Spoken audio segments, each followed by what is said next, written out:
You are at the fourth annual Economic Recovery event. I'm Mary Leslie, president of the LABC.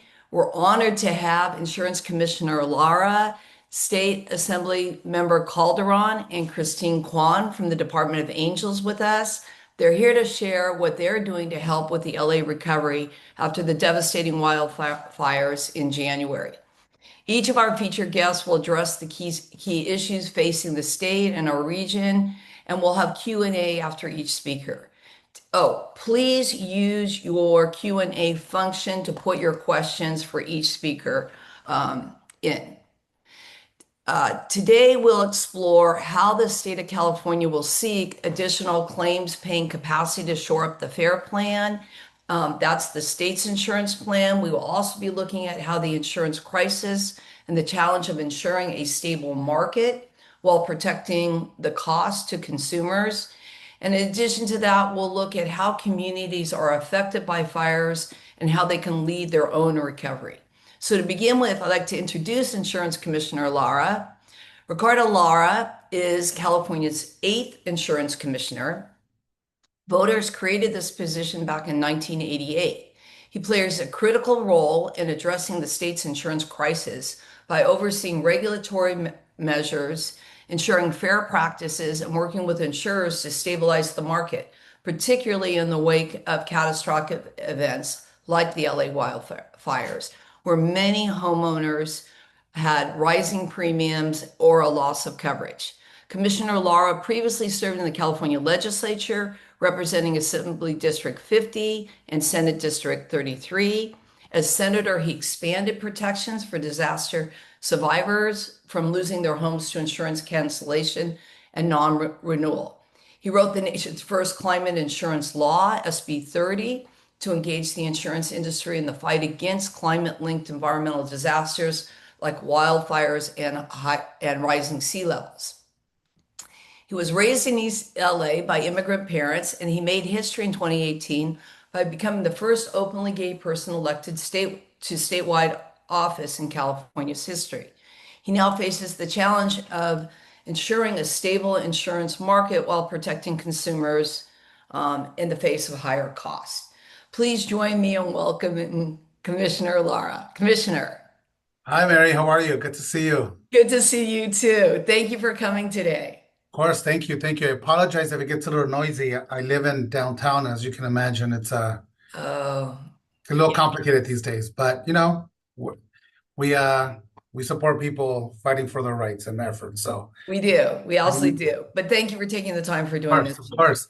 So, Mary, it's great to be here, and thank you for your leadership and partnership. Look forward to having this conversation. I know you'll be also having a conversation with my good friend, Chairwoman Lisa Calderon. And so let's get right into it. Let's have a, real honest, tough conversation that honestly we should have been having 30 years ago. As you know, we've been facing a historic insurance crisis in California, and businesses and homeowners across the state are not, shopping for insurance anymore. They're literally hunting for it.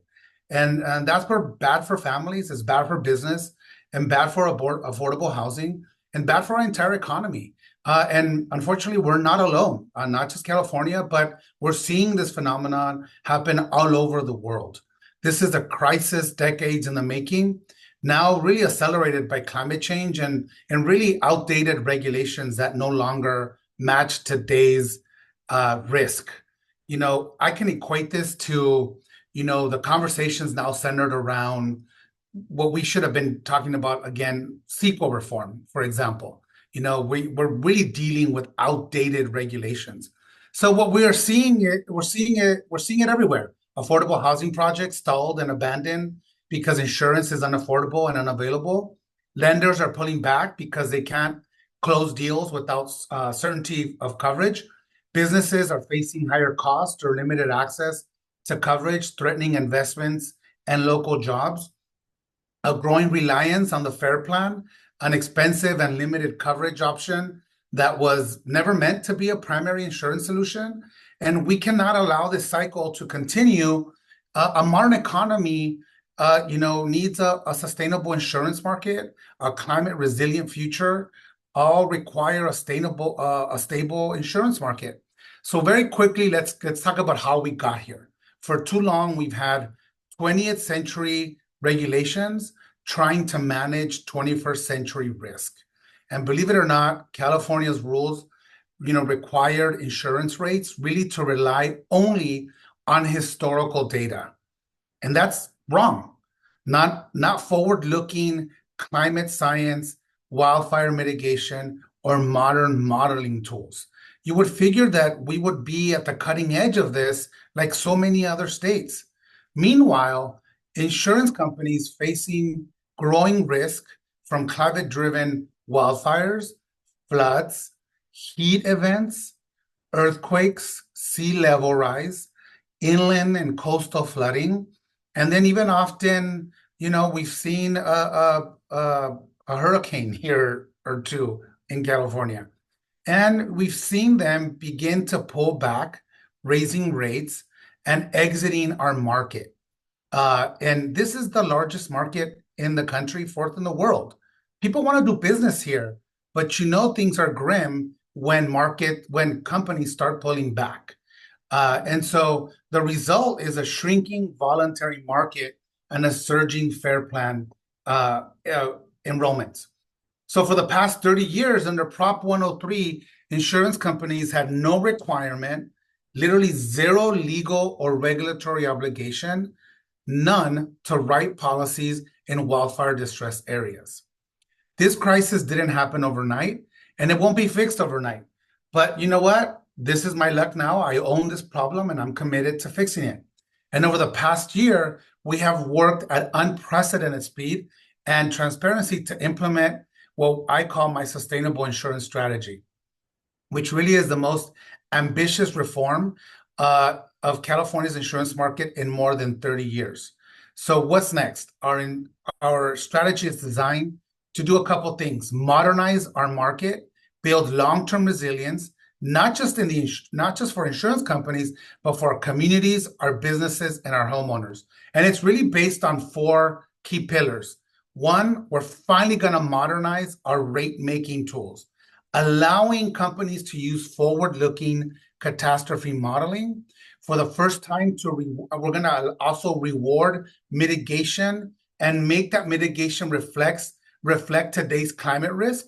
So our new modeling rules are going to require insurance to write more policies in wildfire distress areas, not less, and to move consumers off the FAIR Plan and back into the competitive market.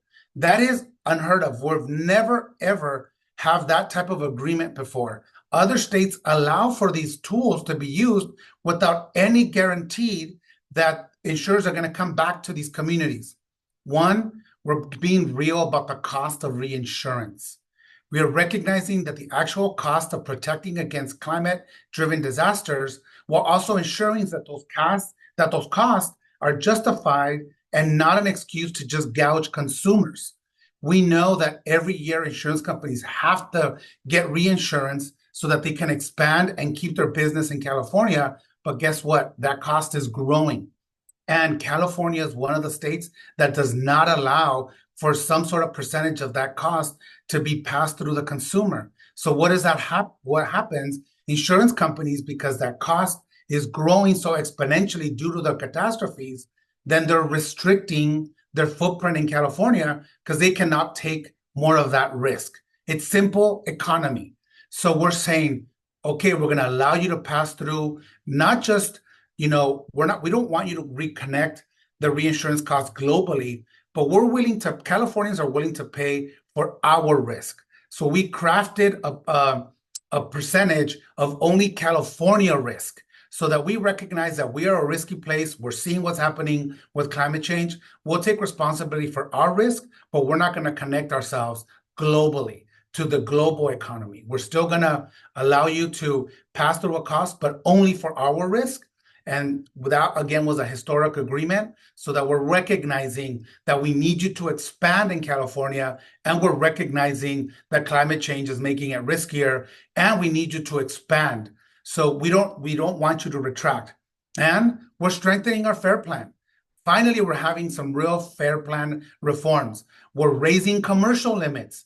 to support multifamily housing, affordable housing developers, HOAs, and our small businesses, our agribusiness who have been abandoned by traditional carriers who also need that temporary band-aid while the insurance market stabilizes. We're improving customer service and financial sustainability so that the FAIR Plan remains a true safety net, not the new normal. So as now these new rules, insurers are taking homeowners out of the FAIR Plan, it becomes a safety net for those commercial policies that currently cannot find coverage, right? And we're also driving, the fourth pillar is we're driving risk reduction. So insurance companies, they need to be part of the solution to incentivize mitigation. We're not helpless here. We know what works. We've all seen that famous picture of Lahaina, of that one house that stood standing after the fire, that was fully mitigated against, these wildfires. But we know that costs money. We know that we have to do that work before the fire happens. So promoting and requiring community and parcel level mitigation through programs like our Safer from Wildfires, which allows homeowners and businesses to earn insurance discounts. We just started this 2 years ago.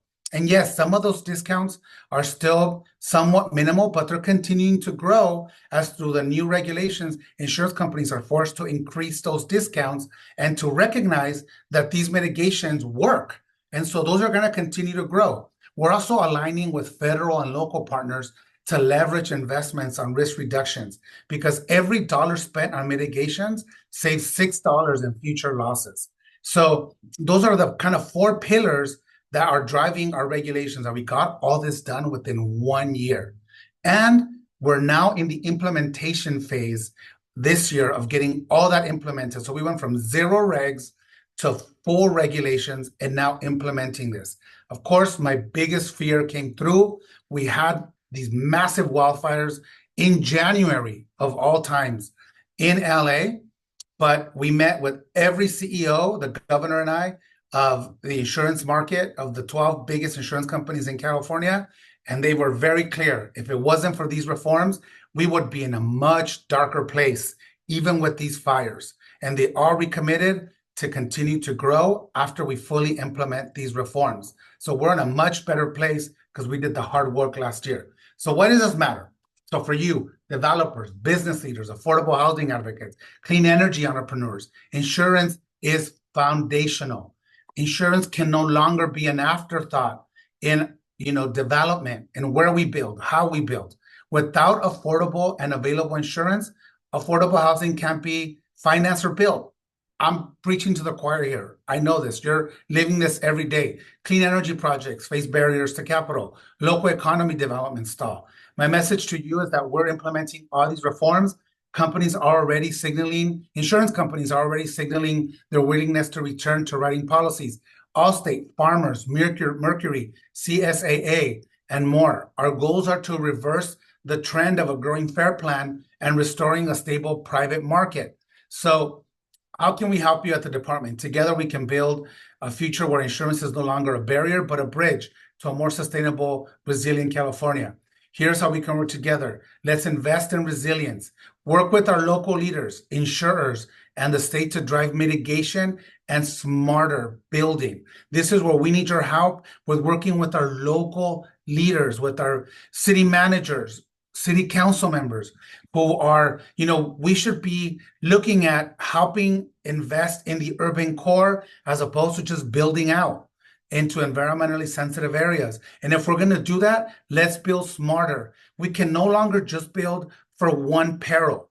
Let's build with co-benefits, looking at floods, looking at extreme heat, looking at wildfire. Let's bring all the expertise we know. And of course, let's bring insurance at the early onset of a project so that we don't wait to the end and know that you're not going to be able to get insurance because of where we're building or what materials we're using.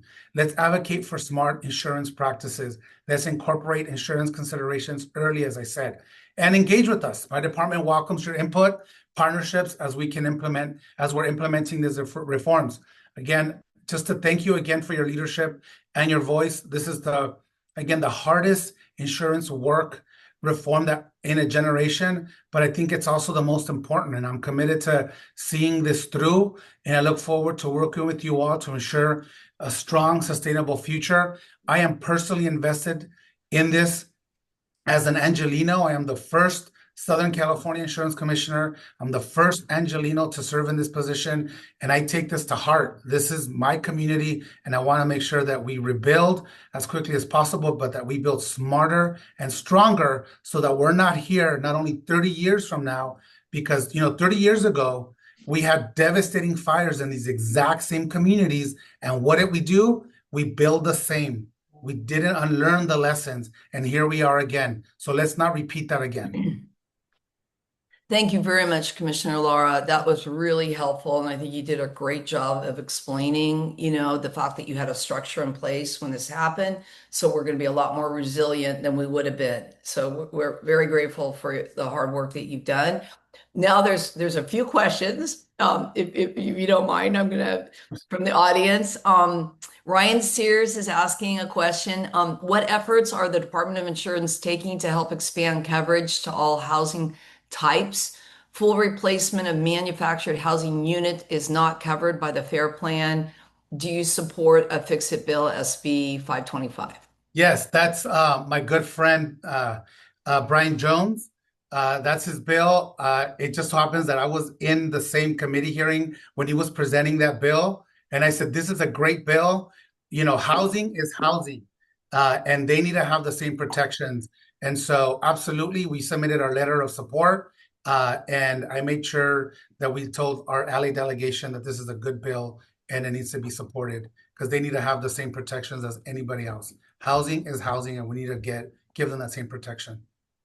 Okay, and then he has a follow-up question that says, does the department support SB 1060, this type of bill that would require insurers to offer concrete premium reductions based on scales of hazard mitigation, e.g. lower premiums for home hardening, neighborhood hardening, communities, city, etc.? Who do we know the author of I don't know bill numbers. I don't know. I don't know the author of 1060. We can look it up and get back to you on Yeah, that. let's follow up because I Okay. something happened when I left the legislature. I don't remember No, bill. I know, I hate that too. Yeah, I don't want to know what the bill does. Like the number, you're right, you never remember. Okay, so we'll skip that. I'm gonna get you who the author is of that bill.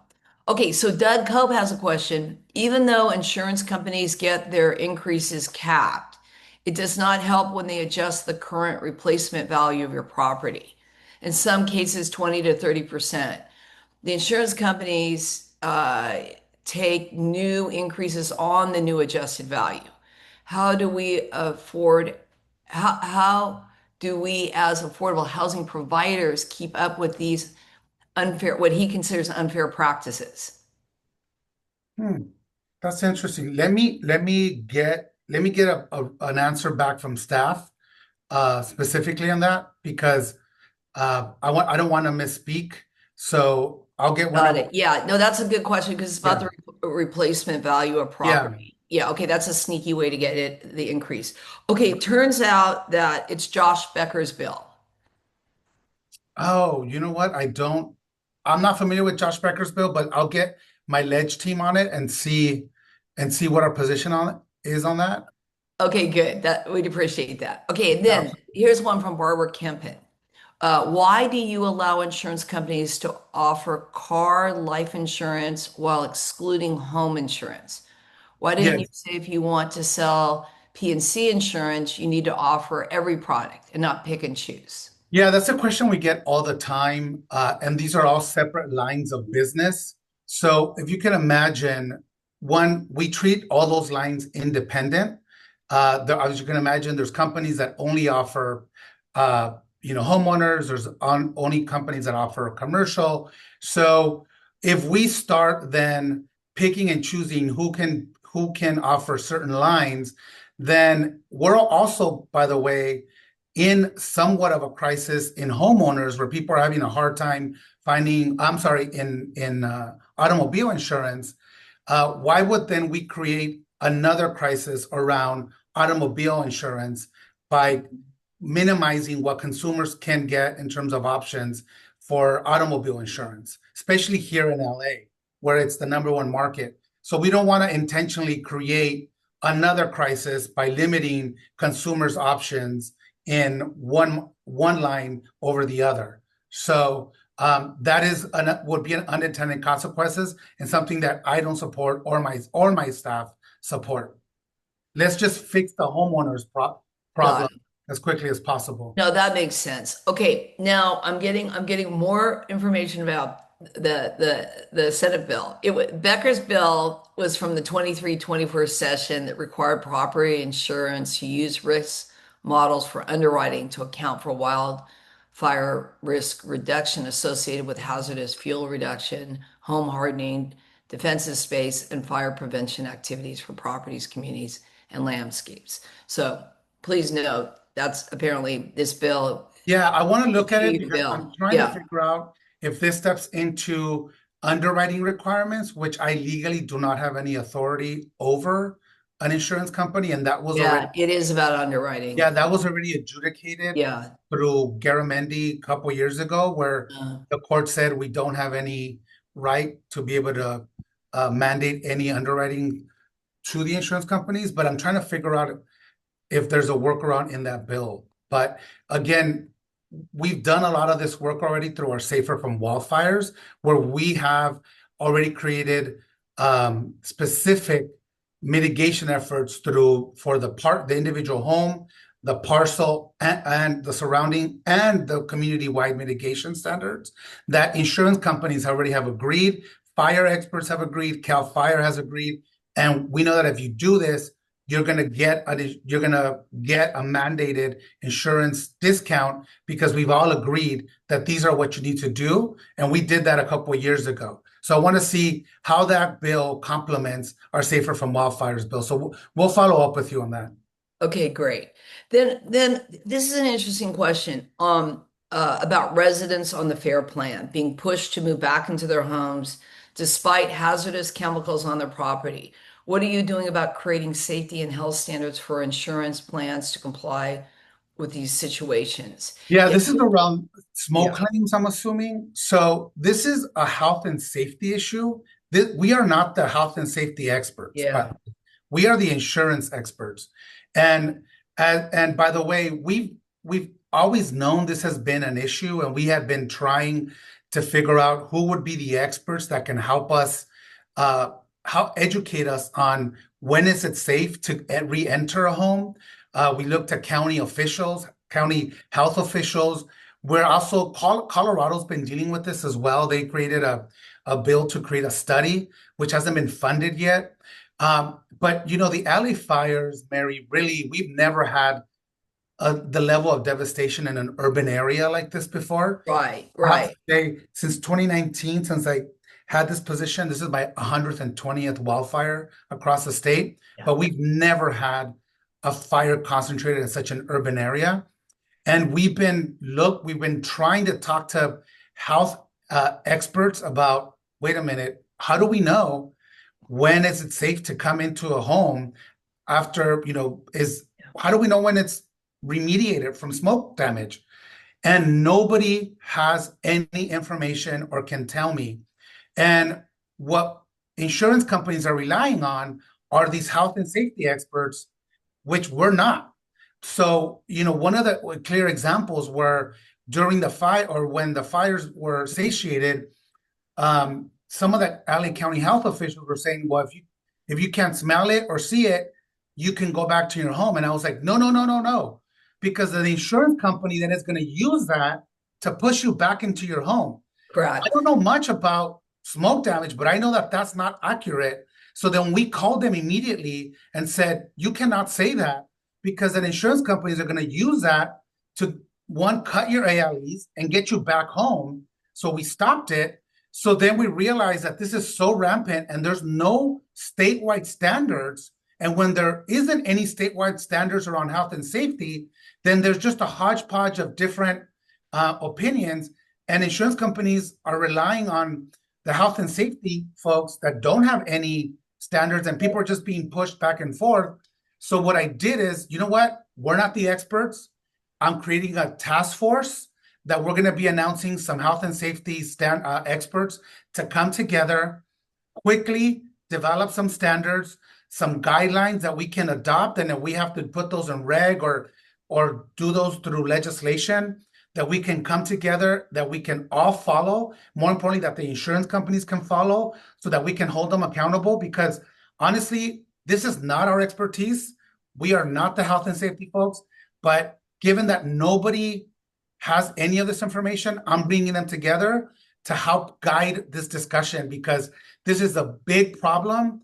We've never had this type of destruction in an urban area, but it is a big issue that we need to address. So this is what we're trying to get done as quickly as possible. No, I really appreciate that because as you know, because you addressed our Blue Ribbon Commission, I think a couple weeks ago, Yeah, this lack of urban wildfire health and safety standards right. is just a glaring issue. Absolutely. And it's really leaving people to have to, like LA Times did that random analysis. Right, We have Department of Angels with us today. Maybe Christine can address this too, that hired their own scientists to do testing. So, it's really buyer beware, right? It's up right. to you And to if you're figure with the out. FAIR plan, I mean, the FAIR plan is forcing you to do the work. That is ridiculous. Yeah, yeah, All I no, have to say is stay tuned for that. well, and the other problem with it, Commissioner Lara, is even if I did it on my parcel, it doesn't matter. Right, Emissions leach from soil.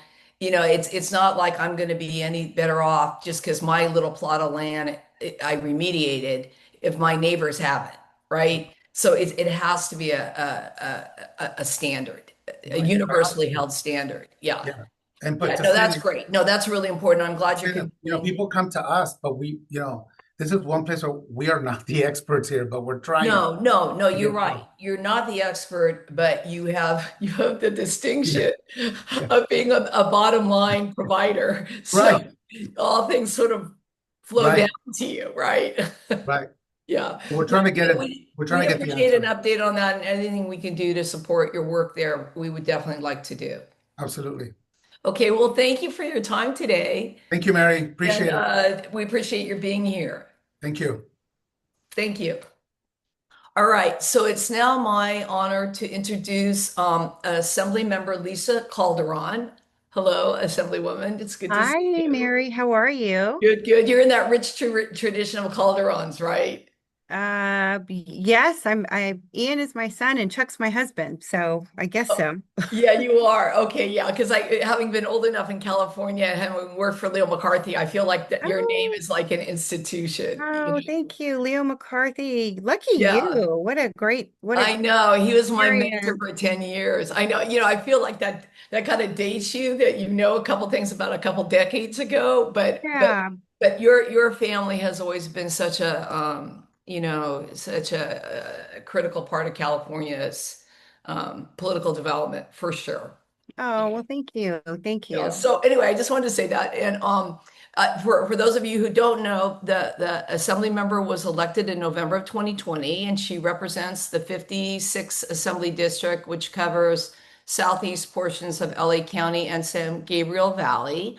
And she's currently the chair of the Insurance Committee and is also a member of Appropriations, Energy Management, Human Services, and Utilities and Energy. Her legislation, AB 226, the Fair Plan Stabilization Act, would allow the FAIR Plan to seek additional claims paying capacity, either through the issuance of bonds or a line of credit. Now, I think the status is passed out of the Assembly and is currently pending in the Senate Insurance Committee. Hmm. Is that correct? Okay. The Assembly member has also authored legislation to protect the lung health of Californians and supported legislation that established the groundwork for offshore wind infrastructure along California's coast. Thank you for that, because I happen to be on the CAISO board. So Oh, we are actively developing your thoughts there. how Um, exciting. she has led efforts to advance urban tree canopy coverage across the state and greening of K-12 public schools, and she has authored legislation to expedite the construction of drought-resilient water projects in Southern California, which, as we know, are definitely needed. She was born and raised in California's Central Valley, where her parents and Mother labored in field, farms, and factories to create a life in the Golden State. She went on to attend California State University, which one of the states and was one of the first Latina legislative aides under the Assembly Speaker Willie Brown. Oh yeah, then we were contemporaries. Yeah. And organized against Prop 187 to protect the livelihood of immigrants. Please join me in welcoming Assemblymember Calderon. Well, thank you so much for that warm welcome, Mary. And, good morning to everybody. It's such a pleasure to be here. But I have to say, it's always a really difficult task to follow the insurance commissioner because, as you just heard, he's so knowledgeable and, he's really, really doing a wonderful job. But what I'm hoping to do is provide additional perspective in my role as chair of the Assembly Insurance Committee. So I've actually held this position for over 3 years. And previously, I served on the committee before I was appointed by Speaker Rivas. But needless to say, it's been very interesting. I kind of had to hit the ground running when I was appointed chair 3 years ago. But as you all have seen, we're actually kind of sprinting now because of the devastating fires in Eaton and Palisades. And as you heard the insurance commissioner say, these fires have added an extreme level of urgency, especially as it relates to California's insurance market. So I'm interested in how these fires are going to impact an insurer's willingness to provide insurance and overall insurance availability. And more importantly, my team and I are monitoring the impact that these fires have on the insurance claim paying process. The fires also highlighted the California Fair Plan's massive exposure. And just a couple of weeks ago, I held an oversight hearing on the California Fair Plan. And some of the issues that me and my committee members brought forward include smoke damage claims. And I think, anybody that reads the paper is starting to hear more and more about the concern about how the smoke damage is affecting some of our Southern California residents. And I've heard over and over, from many people about their frustration and their confusion surrounding what insurers, specifically the FAIR Plan, are covering. Another important topic we discussed at my hearing, and one that I'm working on, is how we're going to depopulate the FAIR Plan. And while it may seem like a simple task to succeed, we really need the admitted market to return to California. And so that's why it's so important that Commissioner Lara's sustainable insurance strategy succeeds. And I think it will. I have great faith that this is the right path for all of us to be on. And I'm personally taking a really thoughtful approach on a path for the Fair Plan policyholders to return to the admitted market, because we all know that the status quo, it's just not sustainable at the rate that it's growing. And when the California insurance market was built, it was built on keeping insurance rates fair and affordable, but also maintaining a competitive market. And as these goals were solidified decades ago, but they could not have and did not account for the environment we're in today. And so homeowners should not be utilizing or forced to utilize the FAIR Plan as the insurer of first resort. But it seems like our current market, in our current market, California has been turning to this safety net. And it's really important for homeowners and our businesses to have options.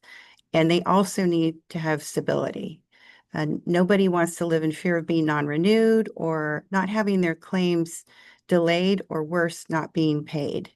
And one bill that I'm working on, you mentioned earlier, is the Fair Plan Stabilization Act, which does allow the FAIR Plan to use financial tools such as seeking a line of credit or requesting permission to issue bonds. And these tools would be used as a resource before the FAIR Plan seeks an assessment, which they recently had to do due to the fires. And another measure that I'm working on and I'm working with Commissioner Lara, is the California Safe Homes Act. And this measure creates a grant program for homeowners, cities, and counties to seek assistance to make specific renovations to their structures. And an example is a roof replacement. It's probably the costliest mitigation renovation, and this program would help with risk reduction. So these are just a couple of pieces of legislation that the Assembly is working on. They're over in the Senate right now. But I'm happy to take a few questions, and hopefully I'll be able to answer them all. Some of the questions you asked Ricardo Lara were good ones, but they were tough. So I'll do my best.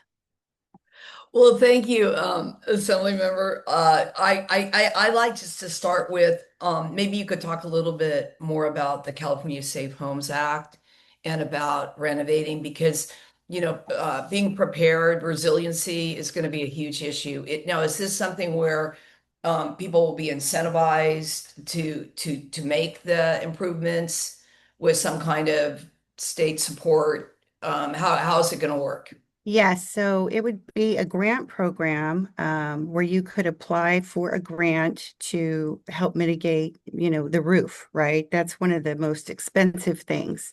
And this idea was brought to me by the insurance commissioner, actually, who had seen this same program be very, very successful in Alabama, and actually in a couple of other states have adopted this same policy. And so we think it's just a good starting point. Right now, this bill would establish the program, and then, we're still trying to get funding for it because, we're in a budget deficit. But we just need to have an option for, middle-class homeowners to be able to apply for this grant. And like I said, it's been very successful in Alabama. Now, granted, we are not the same size as Alabama, we're a lot larger, but given the devastation of the fires, we just need to start providing some relief and resources for Californians that find themselves needing to make these really important, mitigation repairs to their homes, but just don't have the money to do it because it's expensive. Okay, so to that end, do we still have the PACE program? I don't know. I PACE was the actually, program that allowed you to put the lien on your property to do like energy efficiency upgrades and solar roofs. I'm just familiar huh. with it because, not to date myself once again, Jerry Brown was obsessed with this program and did fund it. And we have a county-wide PACE programs too. So they're basically programs that lower interest rate that allows a homeowner to borrow at a low interest rate to do these upgrades. So That's, pace, I don't know. I'm going to look into that and look find into out. that. Yeah, because we pushed that program a lot when we were doing energy efficiency and solar roofs Hmm. to support that. So I'm Okay. wondering how are you feeling about is the governor supportive of the bills that you're discussing? And is there coordination with the legislature and the governor's office on some of this? So I have not talked to the governor's office about the bills. Both of these bills that I mentioned are supported by the Department of Insurance, and I think that given what happened in January, the insurance commissioner is supporting bills that are going to not just help consumers going forward, but also try and help them in the short term. And so I'm hopeful that these, it'll get through the Senate and onto the governor's desk. But I have not had conversations with anybody in his office yet. Got it. And then, we passed the 10 billion for the climate bond. Yeah. LABC was a strong supporter of that. And please let me know how we can continue to support you, obviously, with these two bills. Thank you. But I'm curious, is any of that money fungible for this purpose?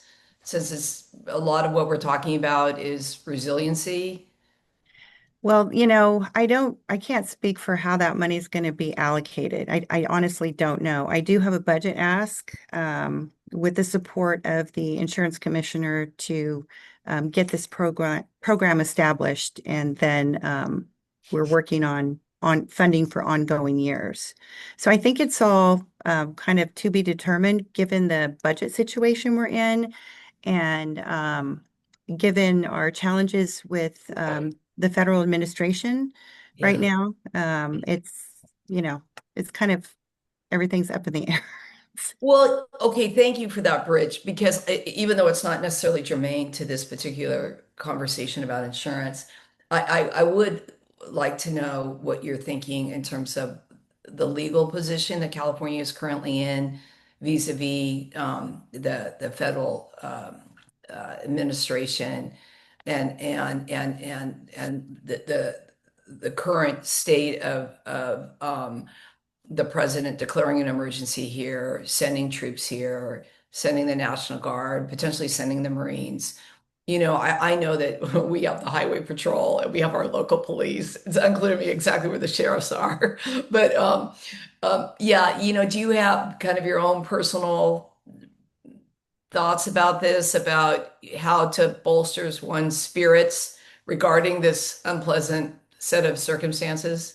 Yeah, I mean, I think, well, I have a lot of ideas, but I'll just say that, from everything that I have seen in Los Angeles, um, the LAPD, the sheriffs, and the CHP, they've got everything under control. Right. And, while I don't know what the president's intention was sending the National Guard in, but I don't think it's needed. And we're urging everybody, if they are going to protest, to be peaceful and be respectful. Because we don't want to see, the last thing I want to see is our businesses, our small businesses, harmed. These are hardworking people. Many of them are just recovering from COVID. And these businesses are so important to my community. They're important to LA. And, people really need to be able to go on about their daily life and just go to work and be able to live, right? And Yeah. so I think it doesn't matter if you're a Democrat, Republican, libertarian, we all want to live in peace. And, we've lived together peacefully for decades. And so, I'm just hoping that cooler heads prevail. Um, I do have concerns about U.S. citizens, obviously being caught up in some of this, and real concerned about um, the manner in which some of the federal actions are, you know, how they're performing these operations. I think any human being would be concerned. But the last thing we want is lawlessness, and that's just not who we are in California. And, you know, um, I live in like a home subdivision with 500 people, and I like my neighbors on my street. I've lived there for years, and I couldn't tell you if they're Republicans or Democrats or what their ethnicity is, but we all support each other because we're humans and we like each other. And I think that we kind of got to get back to that, right? Just Yeah. that sense of human decency and respect, so everybody has an opportunity to prosper. And so I'm trying to be very balanced and thoughtful um, on this because I know it's hard for people and it's causing a lot of anxiety and stress, and that's the last thing people need right now. No, thank you, Assemblywoman Calderon, for that because I think that's right. LA has had an excellent track record of keeping the peace through some really tough times. So it is slightly annoying to be told we need greater help without requesting it. And So the fires, we just had, yeah, yeah, no, you've no, got no. so Right. many We people. have enough to do right now in terms Yeah. of economic recovery and then also preparing for these major events we have in store. But I do have a couple questions if you still Okay. have a moment. Cindy Starrett's asking a good question. She's saying, can you explain a little bit more about the FAIR Plan's obligation to pay for smoke damage cleanup? I have FAIR Plan in Altadena, and like many, they are refusing to pay for smoke damage cleanup. So that came up in my hearing. That was a question that was asked about the FAIR plan. And I didn't, I don't feel like we got a great answer. It was kind of one of those, we're going to keep working on this and get back to you because they have, it depends on what level of smoke damage apparently and I don't know how they define that exactly. So like if you live, say you're in Altadena and, I guess 10 miles away, there's a home that has smoke damage and you can smell it when you walk in and you can tell that the carpet needs to be repaired. How is that determined. And that's not exactly clear to me, right? Or somebody that maybe is 20 miles away that has smoke damage. And I think the FAIR plan is grappling, and they're having a challenging time. They're doing their best, they've been inundated, but still, um, we requested that they be responsive to their policyholders as it relates to smoke damage and to please get back to us on how they're doing on that because we're starting to get a lot of complaints. And so they said that they would get back to us, and that my hearing was, I think, a week ago.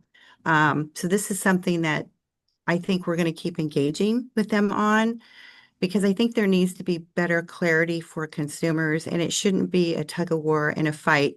If a consumer says, I'm on the FAIR plan, I have smoke damage, I need assistance, they should be able to get that covered. And so I think you're going to hear more about that. And I know that this is something that the insurance commissioner has top of mind too, because we have had conversations about this as well.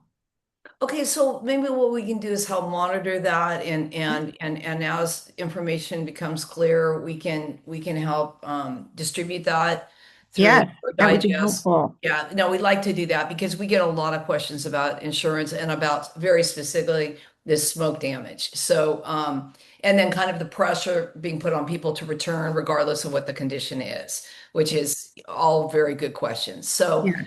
so I thank you, Assemblymember Calderon. It's a Thank pleasure you, to have Mary. you. Yeah, no, Yes. and I look forward to working with you in the future and thank you for all your hard work. Well, you're welcome. Me too. And I hope I get to meet you in person sometimes because I think we Yeah, have, we know a lot of the same people. We're we from the same do. era, Mary. We are, we have to stick together. Yeah, no, we'll Yeah. definitely do that. I'll look forward to that. Yes, and thank you to everybody for joining today. It was really a pleasure to be here, and I appreciate you asking me to be your guest. So thank you. Thank you. Take care. Bye-bye. Thank you. Bye. Okay, it's my pleasure now to introduce Christine Kwon, who serves on the leadership team of the Department of Angels. As you know, welcome, Christine. As you know, the Department of Angels is an independent nonprofit formed in the immediate aftermath of the January 2025 wildfires. The Department of Angels exists to make sure fire impacted communities in LA can lead their own recovery on their terms with the support and resources and know-how that they need. Christine previously served as counsel at Project Democracy, focused on impact litigation and policy advocacy, defend democratic laws and institutions, which Christine could be a full-time job for you, and taught at Harvard and Yale Law Schools. So please welcome Christine Kwon. Thank you so much, Mary, and thank you for LABC for hosting this webinar series, for inviting us to join and share and hopefully learn and glean some of your wisdom because recovering from this fire will take the kind of collective know-how, ideas, and action from everybody that calls LA home and more broadly California. But just to continue on from what Mary teed up, because the Department of Angels exists to serve and represent the needs of survivors, I want to ground what I share in what survivors are experiencing right now and how this directly impacts not only them, but all of us who live, work, and use our LA and more broadly California communities. So here we are, nearly 6 months after these catastrophic mega fires, and thousands of insured fire survivors they're still waiting for the funds they need to repair or rebuild. Some policyholders have been denied outright, even in cases of clear total loss and against the terms of their policies, while others tell us they're facing lowball offers or endless delays. And what's happening is that it's really bringing recovery to a standstill. And survivors are telling us day in and day out still that their insurance companies are denying very obvious total losses, mass denying coverage for decontamination of heavy metals and other toxic substances like asbestos, as has already come up with Commissioner Lara and Assemblymember Calderon in the Q&A, and kind of the list goes on.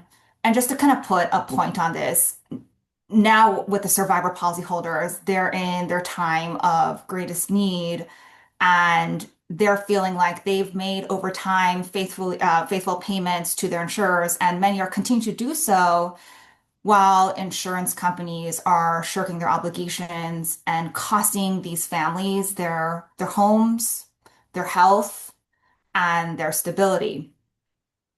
They're leaving homeowners with no option but to sell, renters in the dark about whether they can return to the communities at all.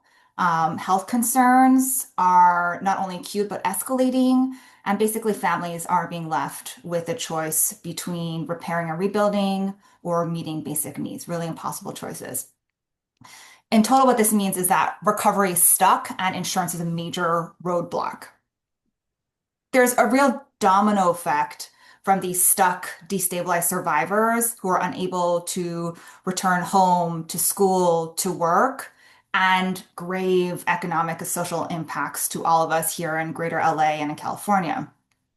To kind of lay some of them out, you have low and middle class families who are disproportionately burdened, forced to choose between repairing or rebuilding and paying for essential living costs. Communities then risk losing population, which of course means a tax base and cohesion as recovery stays stuck or maybe risks failing. And then it leaves businesses, local governments, philanthropy, civil society to fill the gaps, stretching already limited resources. So that's kind of what's happening on the ground. And so, with the invitation to connect with all of you, what are things that LABC members might do here to help survivors? So I want to offer two things, one short term and one longer term. In the short term, the ask is to back survivors in ensuring that they can access the payouts that they're due. Which means listening to the community leaders who are actively working to hold insurers accountable and stabilize the recovery. And if any LABC member here or in general wants to connect with any of those community groups or leaders on the ground who are putting up this fight, we'd be so happy to make those connections. We want to make sure that we're supporting survivors who have held up their end of the deal and make sure that insurers are doing the same. Two, longer term, we'd love your help generating ideas and action to create a more competitive, sustainable, and accessible insurance market. This crisis, as we've been talking for the past hour, is not just a matter of tweaking the status quo. It demands thinking outside the box thinking. It demands creativity. It demands new solutions. What are the interventions and solutions that will materially improve and make more effective risk modeling and risk assessment? That'll make it that'll make more available risk reduction benefits for survivors or for anyone who is de-risking. And how can we more broadly ensure that insurance is more available for everyone who lives, works, and uses communities in LA and California. And so to that end, we invite you to join discussions with our expert finance and insurance solutions working group at the Department of Angels, which exists to help fire survivors address immediate and longer term challenges in managing acute financial and insurance issues, including the ones that we've been discussing over the past hour. And just a final thought before we go into Q&A with all of you, but we're obviously, this is obvious, but I think worth saying, we're really mired here in a vicious cycle. And as Angelenos and Californians, we need to make this into a virtuous one. And we have an opportunity here to convert crisis into change for good, fix what is long broken. We're so excited at the prospect of working with LABC members, with all of your networks, expertise, and experience to serve not only survivors of this fire, but think about the change we need in LA and California and more broadly beyond that. Yeah, thank you, Christine. I think that's a really good overview.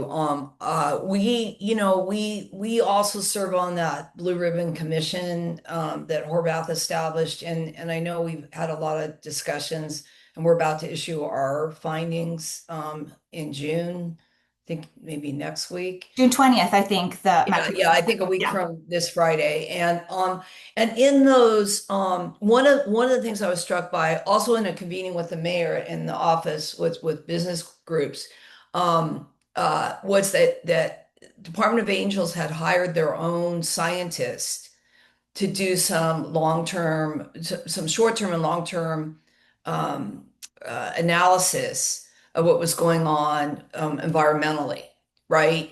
Because I think this issue we just discussed with Commissioner Lara is critical, this urban wildfire health and safety standard that does not exist, right? Because when we spend time, like many of our members were directly affected. They had homes in Altadena or Palisades or Malibu. And one of the things we keep hearing is not only would they like their distribution lines undergrounded, but they'd also like to know that there's a standard that will be met before they rebuild. That's a universal standard, right? So I'm wondering if you can talk at all about that, the work that Department of Angels is doing. I'd be happy to. Yeah. So I think you're referring to the consortium with the LA Fire Health Study, which is a 10-year longitudinal study to study and share out and do something about the impacts of long-term impacts of exposure to fire contaminants. That is not, we can't take credit for that, though we support them. Department of Angels and the LA Fire Health Consortium are both grantees of the Spiegel Family Fund. And so we're kind of cousin efforts, but we have been really grateful to work closely with those consortia scientists and who have been, if you go to their website, which I don't have the URL off the top of my head, but the LA Fire Health and HEALTH is a backronym study. They have been putting out at pretty great frequency data briefs on various contaminants. And what that means. And down the line, we'll be putting out information about the health outcomes that result from their early learnings about the impacts of those contaminants. So that's what the LA Fire Health Study is. And of course, there are other efforts. Something that Department of Angels is really, really lucky to do is be able to work at the nexus of obviously working and serving survivors, but with experts like the LA Fire Health Consortium, with other academics on issues that are germane to the recovery writ large, including finance and insurance, as I mentioned earlier, but also with philanthropy, also with peer efforts like the Blue Ribbon Commission. And Mary, I know your service over the last almost 6 months is coming to almost a culmination with the release of the report. But then, like, obviously that was not easy, but now it's almost like, okay, we got the recs. How do we make them into policy? How do we make them into action? The work is coming, right? That, and then also with government stakeholders and other kind of decision makers who have the power to make interventions and other solutions to serve survivors' needs. So I don't know if that was a kind of a helpful. No, that's quite helpful. No, that's quite helpful. Also, what I'm thinking is I've got a couple questions from our audience I'd like to ask you. Veronica Davies asking, is it possible to find out how Department of Angels is organized and your key work streams? I asked to learn if there are ways to collaborate. Yes, for sure. I think the simplest thing to do would be to email us at info@depthofangels.org and just reference this, and we'd love to learn more about what you're doing and kind of go from there and also share a little bit more about that. And then I'm seeing a question about how can we better involve or listen to survivors and engage the most effective people in solutions. I know you did a survey. Is that also, do you post the results of the Yeah. surveys? Yeah. Yes, Mary, thank you so much for being such a champion of the Department of Angels. Yes, so we do. So we have we're continuously learning and listening to survivors while trying to kind of balance making sure that when we're trying to reach out to them that it's productive, because they've told us resource exhaustion, survey exhaustion. But Mary, yes, we are doing quarterly surveys that produce statistically significant results. We did one in February and are wrapping up fielding one now. The one in February sampled over 2,600 survivors, and we expect similar numbers in the current survey we're fielding now, as we did with that Q1 survey, the Q2 survey, and our quarterly surveys going forward, which first includes some shared questions so we can have some longitudinal data, but we will share out the results, and also we're happy to brief LABC members, whatever you would find useful, but at minimum, we will be sharing out results in a way that people can consume asynchronously, and we invite people to kind of follow up, because what it'll certainly do is invite further action based on up-to-date knowledge of kind of the most acute needs that survivors are facing. Though that being said, I think we know what they are generally because they're the same. Yeah, no, I think that's very helpful. And if you had to kind of summarize what the key goals and objectives are for Department of Angels from now to the end of this year, what would those be? Well, the mission of the Department of Angels, as you said at the top, and I repeat it just because it is really kind of the North Star, is to make sure that the fire impacted communities in LA can lead their own recovery, and that we are able to provide them the support and resources and know-how they need to kind of to thrive in that recovery. Our basic functions are to kind of build the capacity of community leaders and survivor networks on the ground, to drive policy change that's really rooted in that lived experience, to convene, this is kind of the nexus function, convene coalitions across government, philanthropy, science, civil society, and community, and translate community needs into actionable system level change. So what we're doing and what we have been doing and want to do for the rest of the year is continue to build out the infrastructure to make sure that we are actually being able to get and lift up the needs and priority survivors in as real time as possible, be able to feed that up to decision makers, philanthropy, anyone else who can kind of do something about it, and also feedback down information from those various stakeholders.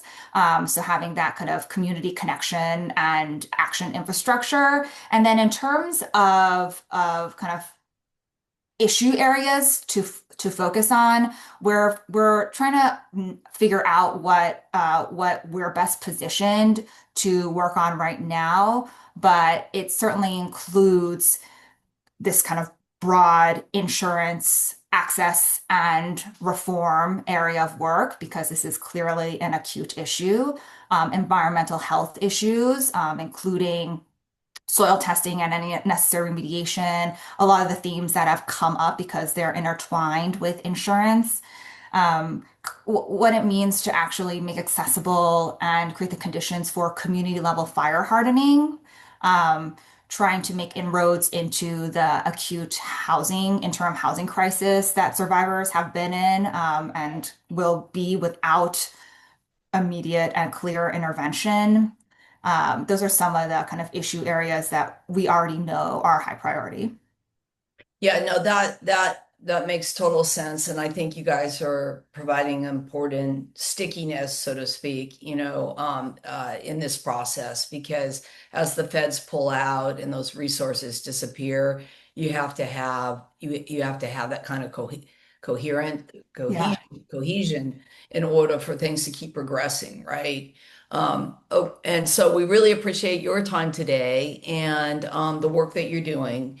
And we look forward to working with you. What we're going to do is we're going to take those Blue Ribbon Commission recommendations, which I'm not sure what we settled on, but last time I looked, there was like 108, and distill them down into probably operationally for us as an organization, the key recommendations we feel like we have the right kind of members and commitment to issues to continue to pursue. And a lot of those things, as you know, have to do with the speed in which we can expedite development, the new technologies we can get, agreed upon, And, like you said earlier, this is, whenever there's a crisis, there's also an opportunity. We could do things better moving forward. And I think that's the hopeful part. The hard part is watching people have to struggle with insurance companies that don't really want to pay and, being under-resourced and also, this entire environment that we're in where tariffs and other things are going to make it really difficult for us to Yeah. rebuild in a cost-effective way. So, what I think that always means is sometimes you just have to see it for what it is, and the sooner you accept it, the better, because we're very resilient, and I think that we are creative and that we will come up with new ways of doing things, and we'll be models for the country later Yeah. because of the adversity we're facing. So, adversity is like, generally viewed as not horribly attractive, but it can get you some outcomes and results that are extremely attractive. So it's very good that LA has citizens of LA, philanthropy, has answered this call to this emergency that we're having. So we really appreciate what you're doing, Christine, and God knows your background could be used in many capacities at the moment, and that we look forward to working with you in the future. Thank you so much, Mary, and truly right back at you and everyone that forms the LABC. The bench of talent in LA is deep. It really, It is. I need to feel hope every day because the job is so hard, as you said, but really getting to interact with you and your members, stuff like this really does inject that hope. And we have to do it, and we will. Yeah, no, I think that's right. I think it's always an opportunity to do things better and to work with new people that you never worked with before and create broader coalitions. Yeah, that's the good part. Yeah. Okay. Well, with that, I think let's see. We're almost at the magic time, in which I'm going to get the poll to end. So I thank our audience today for being with us, and I thank all our featured guests for their excellent presentations and sharing their time with us. Okay. With that, I thank you and have a good day.